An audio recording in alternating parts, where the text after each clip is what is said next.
What's going on, guys? It's Andy from Defensive Fit. So today I want to talk about weapon deployment. A lot of people practice with guns, sometimes they don't. You hardly ever see anybody working on deploying knives.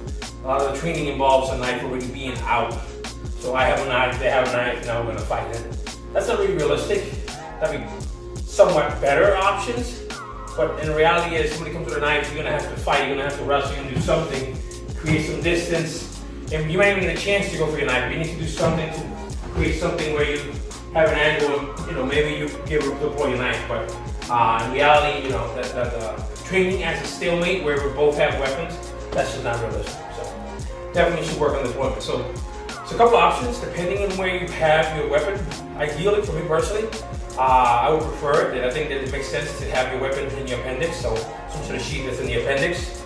I'm not a big fan of knives in a pocket, a pocket clip or pocket knives. Not a big fan of those, at least not for defensive purposes. But again, everybody's got their own personal preference.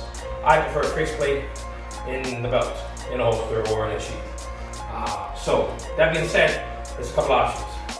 I have mine on my right now, just for the purpose of demo. It's on my right side, so I have a couple options. I'm gonna lift with the right, pull with the right.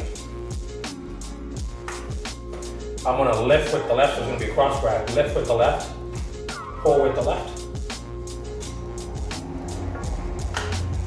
I'm gonna pull with the left, grab with the right. And I'm gonna pull with the right and deploy with the left. Those, for the most part, are your options. Granted that your knife is within your appendix, your waistline. So again, if that's the case where you're carrying in your waist, then those are your 4 options depending on the circumstance, how you find yourself, if you're wrestling or fighting, whatever the case is. It's something that, again, like when it comes to wrestling, obviously, a wedge weapon type of thing, you want to be tight and pretty close.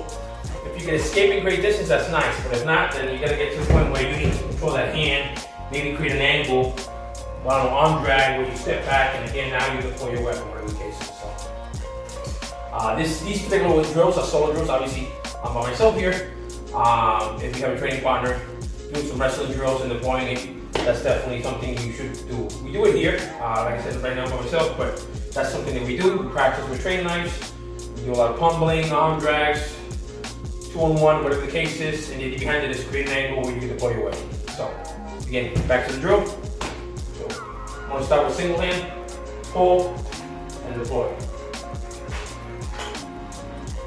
Pull, and deploy.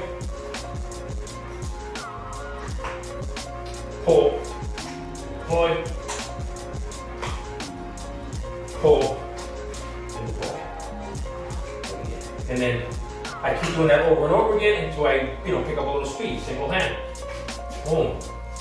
And again, I'm creating distance. And you notice I deploy and I create distance. And again, we could add strikes. So now I'm 2 things. I strike, we go from this angle.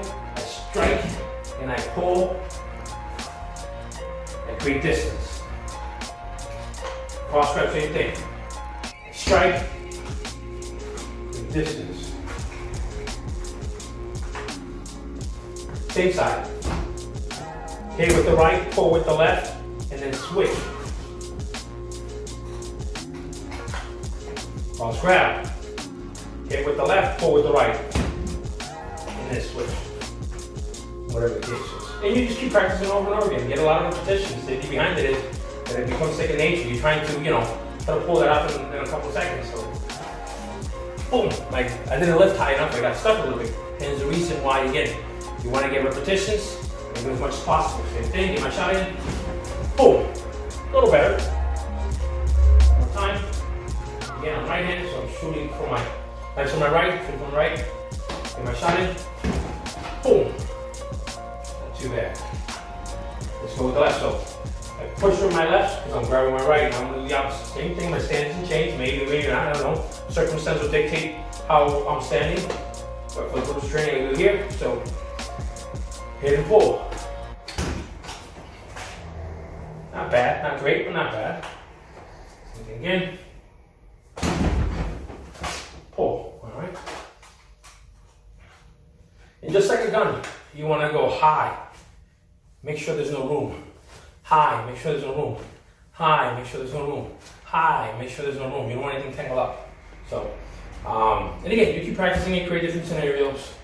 As I mentioned, I don't think people do enough knife deployment to where they're comfortable and they're going to be functional in a real life situation. So I think this is something that you should definitely put some time into it.